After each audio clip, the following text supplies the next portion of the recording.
Hey everybody, Doug here from 2 Plus Tough, and thank you so much for watching this video. I heard your feedback regarding the lack of pictures in my other painting lore videos, and so I'm going to start doing that going forward. Throwing up pictures where they are relevant, but otherwise hanging out painting models together. I'm excited for it because it's just kind of something I envisioned, but it's nice to have everyone else on board too. I also just wanted to shout out and say that this video is possible because of my awesome patrons over on Patreon. Thank you guys so much for your support. I have a link down in the description if you want to join. Basically, I'm just going to send ideas that I have, gameplay test ideas, and pictures of my cat, because that's kind of all my life is, you know? But anyway, we're going to jump into today's story, which comes straight out of the Orruk Warclans battle tome. And to paint along with that, we have a little war doc here from my Bone Splitters. So let's jump into that. Alright friends, so today's story is called The Pantheon Cracks, straight out of the timeline that exists within the Orruk Warclans battle tome. Now, it's important to note here up top that this actually takes place in the Age of Myth, so long before any of the events that have transpired here in AOS. This is deep history for them. And the story goes. The Chaos Gods whisper in GorkaMorka's ear that he is nothing more than Sigmar's servant. GorkaMorka puts aside the notion, but it eats away at him as he grows tired of the commands of the Pantheon of Order. Finally, he snaps. The invasion that follows shatters everything. Mountains, citadels, thriving cities, and even his truce with Sigmar. The Great Wa sweeps from one end of the 8 realms to the other, leaving behind utter devastation. Eventually, with nothing more than the etheric void before him, GorkaMorka spits over the edge of reality, turns around, and sets off to do it all over again. Shamanic legend states that the Great Wall only ends when GorkaMorka fractures into 2 separate beings, Gork and Mork. For so innate is conflict to the Great Green God that even he fights himself. The first Warclans likewise break into fragments and fight amongst themselves, for all else has already fallen before them, and they still thirst for battle. The subcultures of the Orruks go their separate ways, but all know in their hearts when enough of them unite once more, the Great Wall will reform and smash the realms to pieces. Now, I find this story interesting for a number of reasons. The first one being, we never really got a good, clear picture as to why GorkaMorka went away. Like, you know, it's this story that exists, and it's actually in the battle tome too, that GorkaMorka was found basically fighting a monster that was like liquid amber, which is a cool notion, just period. But basically, it was the one thing he couldn't beat. It's curled around him and then like sealed him in like a prison. Sigmar saves him. The two of them have a big old brawl, lasts 12 days and shatters worlds. And at the end of it, they both just kind of get tired and realize they respect one another. And so that's how he joined the Pantheon. That's how he was like, oh yeah. And then his job on that Pantheon was an important one, which is, these realms are full of colossal, scary monsters. I need someone who can go stamp them out. And so he basically brings on GorkaMorka and then uses him as a personal wrecking ball of like, there's a big fight over there, go take care of it. Which is funny that happened, because it also happened to Grimnir, and then he just exploded. So I don't really know like what the timeline is as far as like, you know, did GorkaMorka come on afterwards, after like Grimnir already exploded, and was like, what happened to the previous person in this position? You know, trying to like be a kick-ass interviewee. But alas, we do not know. But it was interesting that this is how he came on to the Pantheon, but we never really had a story as to what happened when he left. All we know is that Nagash was up to some tomfoolery. There was the Battle of the Burning Skies. It was a very decisive one, and it just kind of turned the tide, and all of a sudden the good guys, the Pantheon as we knew them in the Age of Myth, was destroyed. There was a lot of backstabbing, conniving. We knew about some of their fates in terms of like Grogny, Grimnir, Alariel, you know, we know Teclis now, that kind of stuff, but never really much for GorkaMorka. And I like what they did here, that they added it into the story, because now it gives them not only a basic explanation to what happened. Like, we as readers know, oh, okay, he got like dissuaded by the Chaos God, which is a thing to talk about, but also, you know, there was an implication when he left. And that implication is there's going to be another Great Wa, and that is a thing that is shared amongst all Orruks everywhere, just intrinsically. And it's just an interesting thing of like, okay, so not only did they give us a cool, like, you know, off-ramp for when GorkaMorka left the Pantheon, but it also firmly establishes why all these different Orc clans have similar kind of, I guess, a mythos in terms of what they're expecting in the future. And that's pretty rad.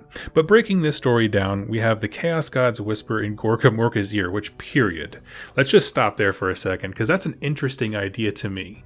We don't really see any of the previous deities as they're introduced being tempted by much. So, you know, they can tempt them with like too much knowledge or something, but it's much more of a subtle thing rather than like just literally being a voice in someone's ear. And that's such a cool idea.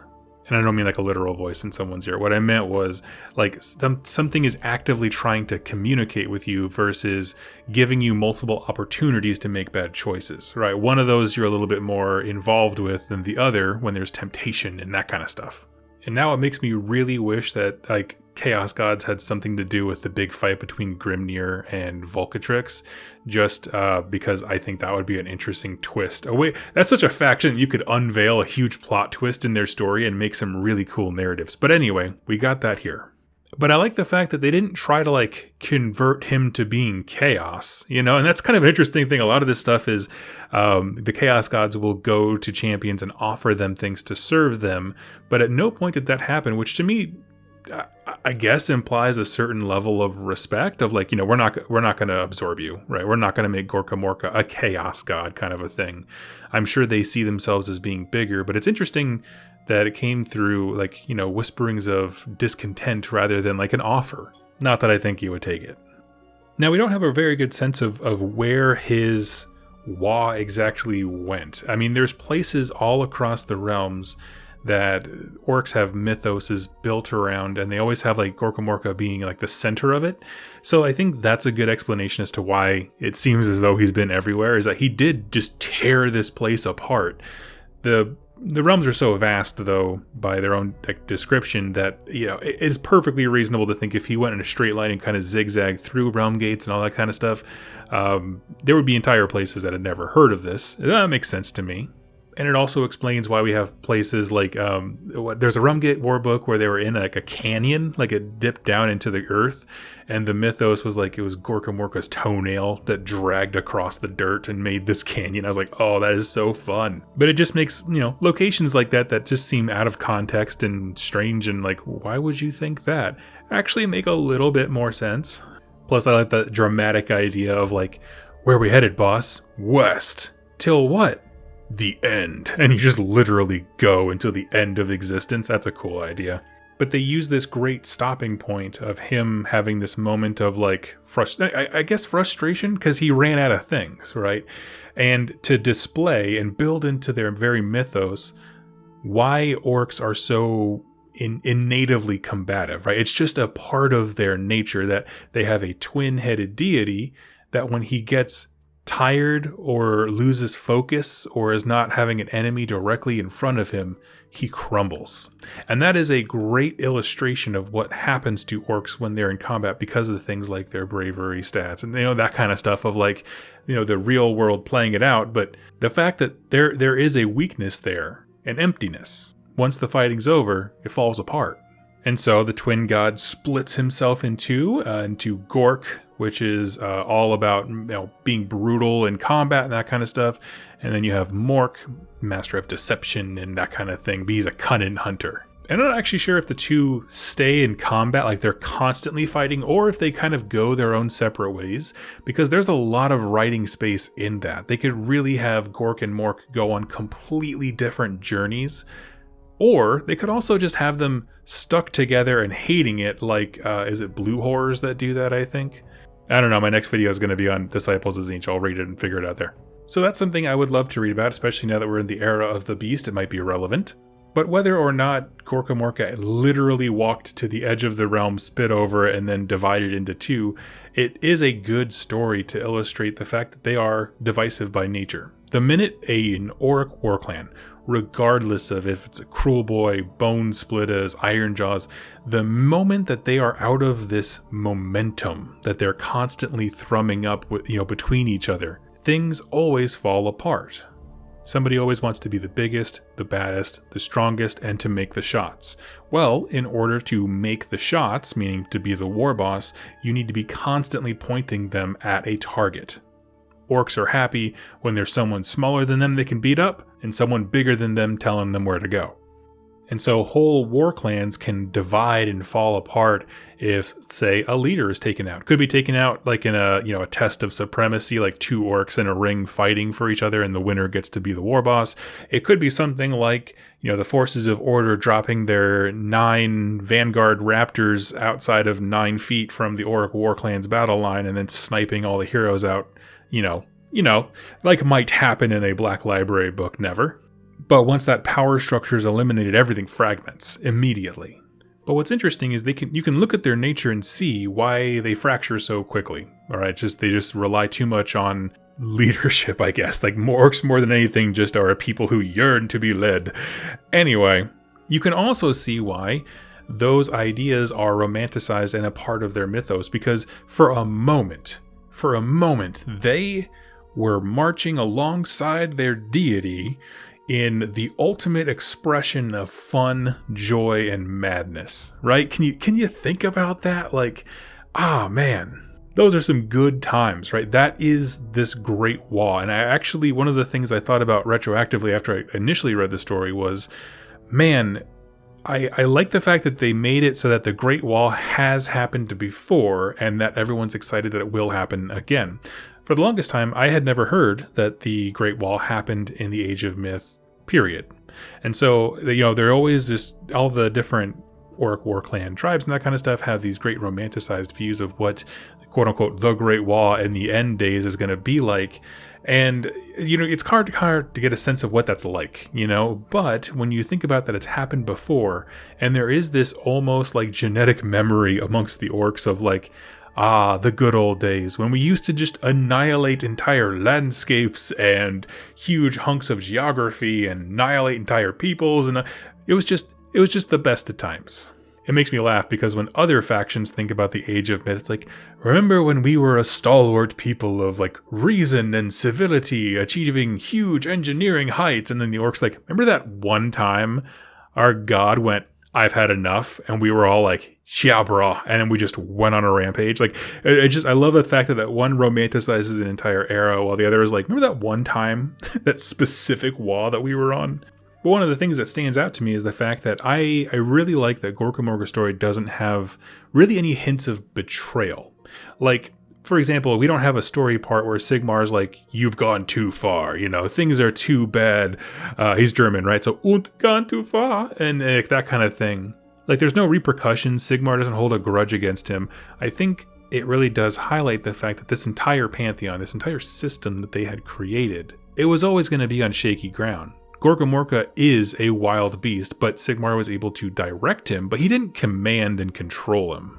And so I think that's kind of why there's no ill will, right? I mean, aside from the fact that, like, they don't get along, orcs just like to fight stuff, and so it's hard to, like, commune with them and build an allyship, I guess.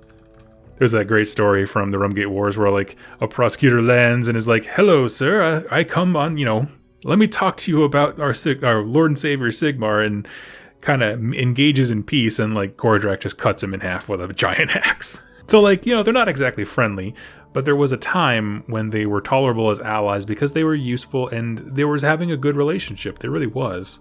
But the minute uncertainty was breached into that, the whispering of the Chaos God, GorkaMorka flipped and he went on a rampage, and for a singular moment, all of Orkdom was together, united in one spirit. Now, this is also interesting to me because it does kind of solidify when the Orruk Warclans, like subspecies or subcultures, became prevalent. It was after this moment, right on the precipice of the Age of Chaos, and I really like that as a perfect turning point. Things were already falling apart, and then once they did so irrevocably. Like, there started to be different kinds of orcs because of how far apart and so remote and so shattered they were.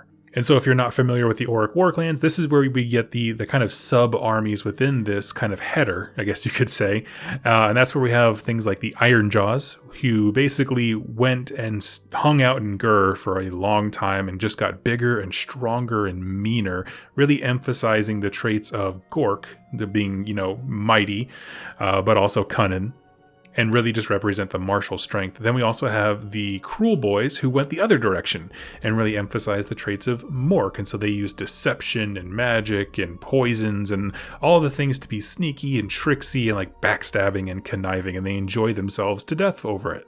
And then somewhere in the middle is Bone Splitters, who don't really... I guess you could say they owe allegiance to GorkaMorka period, like not divided necessarily by each aspect, but the idea of GorkaMorka in general. And theirs is far more, I would guess, religious zealotry rather than playing into how the deities prefer to fight. Like they kind of use it all. They actually have a good emphasis on magic, which I like, but it's magic that enables more of Gork stuff, you know, more crumping, more punching face to face, that kind of thing. I guess one could say that Gork represented by Ironjaws, Mork represented by Cruel Boys, but maybe the wild spirit that they share mutually is something that definitely is representative by the Bone Splitters, who have just wild magics. It's all about monsters and beasts and that kind of thing. And, you know, when the Cruel Boys first came out, I was a little bit off-put by how into Mork they were. I thought they were going to go the direction of having all orcs represent Gork, meaning the brutal side, and then have the other greenskins like the Gloomspite Gits, the small diminutive ones, really emphasize the power of Mork. They, you know, having them be the magic race, that kind of thing of the destruction armies. But they kind of assigned that role to the Cruel Boys, and at first I was very disappointed by that. I was like, oh man, that's something that I felt like the Gloomspite Gits would have benefited from. And so as I was reading this, I was really looking at it with that eye, and I'm kind of just waxing poetically and drifting into it. So just to say that I had this section, this is why I find this cool, is that now the divide between Mork and Gork has become tangible and physical for his followers. Like, he got to the edge of the realm after his rampage and they were all united, all on the same page, and having a time of epic proportions that their shamans would literally talk about for thousands of years and reminisce and hope for again. And then when that fell apart, the deity, known as Gork and Mork, meaning GorkaMorka, split into two, and I'm assuming went different directions. Just say that for right now. I assume that they went different directions. Likewise, their people who were unified, meaning all of just orcs in general, also split in two. And they just drifted towards whatever seemed the most exciting to them, right? Some went with the melee combat and rough and tough and up in melee, and then others went the tricksy, sneaky route. But it's crazy to think that they have such a unifying history. And so initially I was very sad about, you know, Gloomspite Gits not being the quote-unquote Mork faction or representative of him specifically, or that's kind of their exclusive thing that they have. But now it's just kind of like a sad representation of their entire history, of like, this is what happened to our deity and we are a direct reflection of him. So we also split into two. And now I'm like, well, now I kind of like the Cruel Boys as the side of Mork. I want the Gloomspite Gits to have something super unique and cool and fun, but I like it now. I like it more, I'll say that. Like, more than I did when I started reading. But overall, I just think it's a really cool glimpse into a time period we don't have a lot of information about, so kind of trying to put a trail as to where all the deities are in play when, you know, the Great Collapse or the Pantheon falls apart or, you know, the Age of Chaos begins, however you want to word that time in history when things were really getting nasty. I love all those stories. And if you know of any more of that kind of stuff, go ahead and throw them in the little chat down below. I'm talking like the small stories from the timelines and battle tomes and stuff like that. Anyway, friends, I hope you enjoyed that video. Thank you so much for watching. Please click subscribe if you'd like to see more like this. And if you have content ideas or things that you'd like explored more, please put them in the comments down below. I read them all and I use them for inspiration for future content. I'll catch you in my next video. Happy wargaming.